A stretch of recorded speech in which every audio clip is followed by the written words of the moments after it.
আর এই নিচে গাড়ি পার্ক করার জায়গা। কি বলছিস? অন্ধকার হয়ে গিয়েছে? ঠিক বলেছিস। এখানে হচ্ছে এখনও ভাবিকে ঢোকায়নি, একটু পর ঢোকাবে। আমরা এখানে ওয়েট করছি সবাই।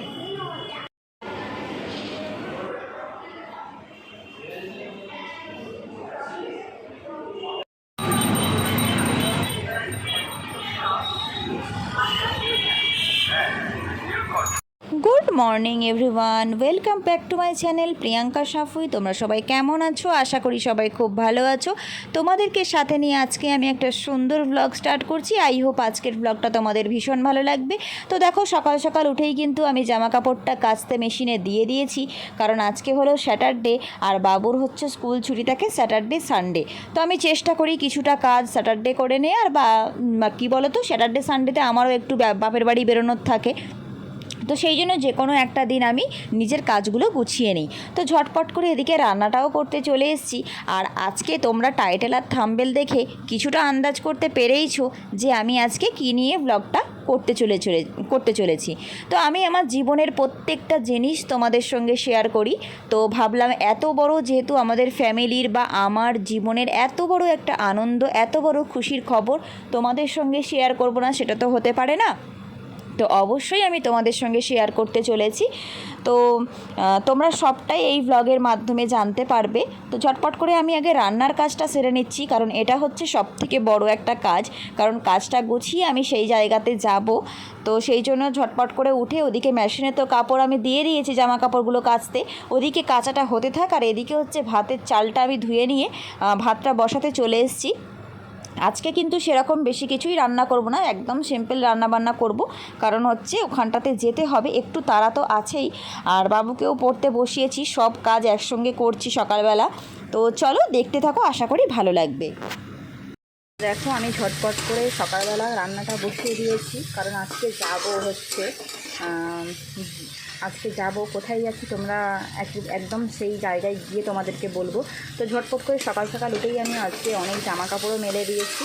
আর এখানে হচ্ছে দেখো রান্নাটাও বসিয়ে দিয়েছি। আজকে হচ্ছে এই যে উচ্ছে আলু ভাজা করছি, আর এদিকটাতে হচ্ছে দেখা যাচ্ছে ডিম আলু রান্না করছি। পড়েই গেল ঢাকনাটা বাবা। তো আজকে এই সিম্পল একদম খাওয়া দাওয়া হবে। পেঁপেটা একটু না খেলে না যেন ভালো লাগে না, অনেক দিন মাছ মাংস খাওয়ার পরে না একটা একঘেয়েমি কাজ করে। তো সেই জন্য ভাবলাম যে একটু, আগের দিন বানিয়েছিলাম কলা দিয়ে টেপটি করেছিলাম, আজকে ভাবলাম যে একটু উচ্ছেটা যেকালে আছে উচ্ছে রান্না করি, ভাজা করি, বেশ ভালোই লাগে খেতে।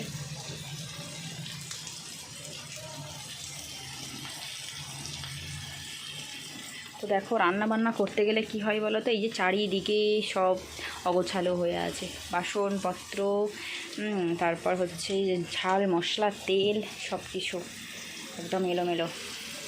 আর এই যে বাইরেতে আমি সব জামা কাপড় মেলে দিয়েছি, বাবুকে পড়ালাম, পড়িয়ে বাবু গেছে হচ্ছে বাড়ির বাড়ি।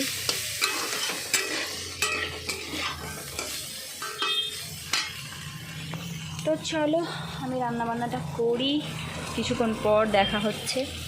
তারপর দেখো বিকাল বিকাল হচ্ছে আমি আর তোমাদের দাদাভাই বেরিয়ে পড়েছি। তো বাইরে কিন্তু ভীষণ গরম লাগছিল, কেন জানি না, একটু গরম তো আছেই।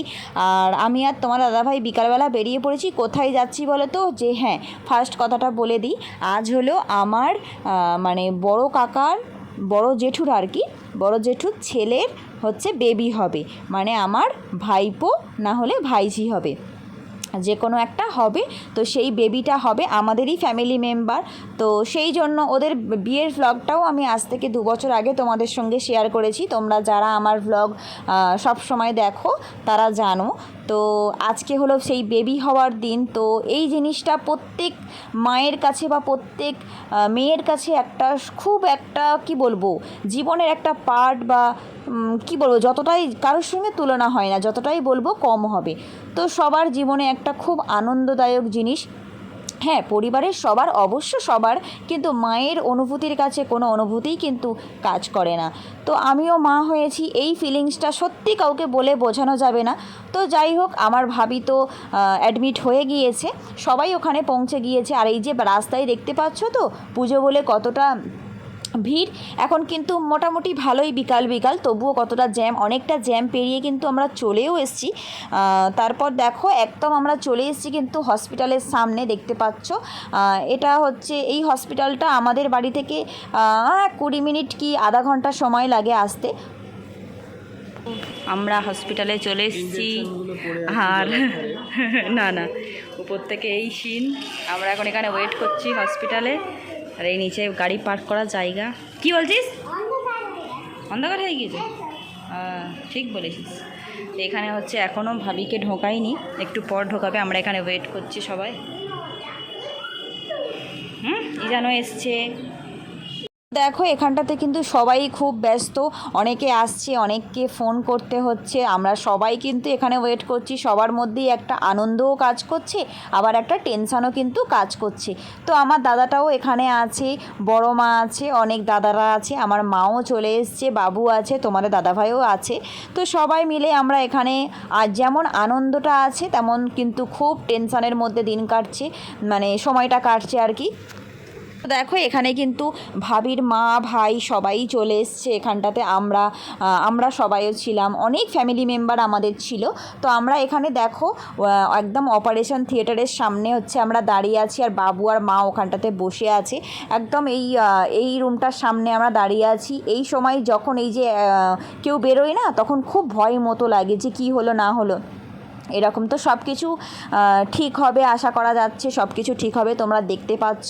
তো আমরা কিন্তু এখন খুবই এক্সাইটেড যে বাবু বেরোবে বা ভাবি কেমন থাকবে, সেই জন্য ভয় তো কাজ করেই যাচ্ছে। তবু নিজেদের মধ্যে অনেকটা সময় যেহেতু নিজেদের মধ্যে একটু ভালো থাকার চেষ্টা করছি।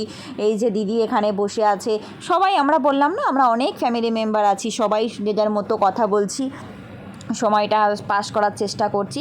তারপর দেখো এই ভিডিওটা সেভাবে করা হয়নি, কারণ বাবুকে তখন সবে বের করেছিল।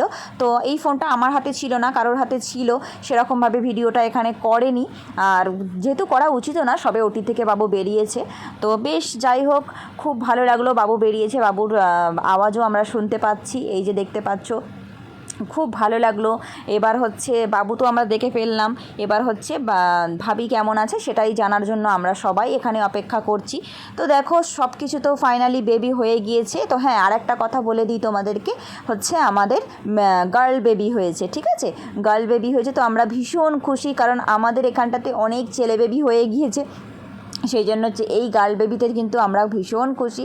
মানে আল্লাহ যা দেবে তাতেই হচ্ছে খুশি আমরা, সেটা কথা নয়, হচ্ছে আল্লাহ যেটা মনে করেছে সেটাই হবে, বা সব কিছুতেই কিন্তু আমরা খুশি।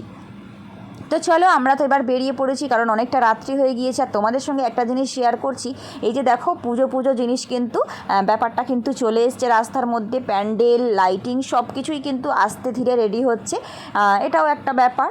তো অনেকটাই অন্ধকার হয়ে গিয়েছে, আমি বাড়ি যাব, বাড়ি গিয়ে অনেক কাজ আছে, রান্নাবান্না করব, রাতের রান্নাটা এখনও করা হয়নি। তো যাই হোক সব কিছু আস্তে ধীরেই সব কিছু ভালোভাবে মিটে গেল, এটা হচ্ছে খুব ভালো লাগলো, এই জন্যই আমরা অপেক্ষা করেছিলাম। আর যাই হোক সব কিছু ভালো থাক, যেন আল্লাহ যেন সব কিছু ভালো রাখে, এটাই আল্লাহর কাছে দোয়া করি, যে ওরা মা বাচ্চা যেন খুব ভালো থাকে। তারপর দেখো এই যে রাস্তার মধ্যে কিছুটা আসার পর দেখতেই পাচ্ছ কতটা জাম। তো কি বলো তো, পুজো জাম তো হবেই, আর সন্ধেবেলা সবাই একটু কেনাকাটা তো করতে বেরোবে। তো এই জ্যামের মধ্যে থেকেই কিন্তু আমরা বাড়ি যাব। আর এই জিনিসটা কিন্তু বেশ ভালো লাগছে, আমার তো খুবই ভালো লাগছে। শুধু সময় হাতে কম ছিল বলে আমি কোথাও নামি না, কিন্তু একবার না হলে দেখতাম যে পুজোর বাজারগুলো কেমন যাচ্ছে। আর তোমাদের দাদাভাই থাকলে তো সেরকম কোনো পজিশান হয়ও না, ও খুব একটা নামতে চায় না। আর যেহেতু অনেকটা সময়, অনেকটা বিকালবেলা গিয়েছিলাম, বাড়িও ফিরতে হবে, বাড়িতে কেউ নেই।